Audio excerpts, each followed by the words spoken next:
Hi, കുറച്ച് മിണ്ടിയാലോ? വാ സംസാരിക്കാം. വേറൊന്നല്ല, ലൈക്ക് കുറേ പേർക്ക് ഇത് ചെറിയൊരു കാര്യമായിരിക്കും, പക്ഷെ എന്നെ സംബന്ധിച്ച് ഇതൊരു വലിയൊരു കാര്യമാണ്. സംഭവം എന്താണെന്ന് വെച്ചാൽ പേര്.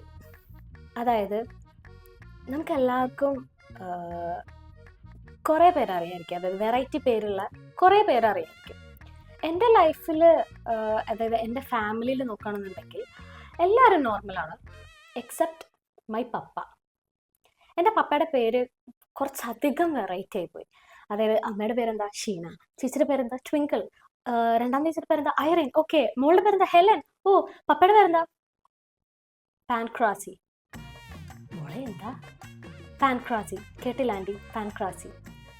എങ്ങനെ ഈ പേര് ഞാൻ നാലാളോടൊക്കെ ഒന്ന് പറഞ്ഞിരുന്നു എന്നുള്ളത് എത്ര വട്ടം ഞാൻ തിരിച്ചു മറുചോദ്യം കേൾക്കുന്നത്. മോളെ മോളെ എന്താ എന്താ വീട്ടും പേരല്ല, വീട്ടിലെ പേരല്ല ചോദിച്ചു, വീട്ടും പേരല്ല, പപ്പയുടെ പേര് അത് തന്നെ, പാൻക്രാസി.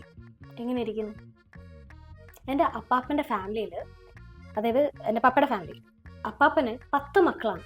അപ്പോൾ നിങ്ങൾ വിചാരിക്കും ഓക്കെ, ഓ അപ്പാപ്പൻ്റെ ഇപ്പോൾ ഒരു കലയാണല്ലേ, കൈൻഡ് ഓഫ്. എങ്ങനെയാണ് എൻ്റെ അപ്പാപ്പൻ ആ കൊച്ചിനെ നോക്കി നിന്റെ പേര് പാൻക്രാസി? ചെറുപ്പത്തിലൊക്കെ പാൻക്രാസി, മോനെ പാൻക്രാസി, മോനെ പാൻക്രാസി, എങ്ങനെയൊക്കെ ലാളിക്കും ഈ ഒരു പേരും വെച്ച്. പാൻക്രാസിനെ പോലെ വേറൊരു കുസൃതി എൻ്റെ അപ്പാപ്പൻ ഒപ്പിച്ചു.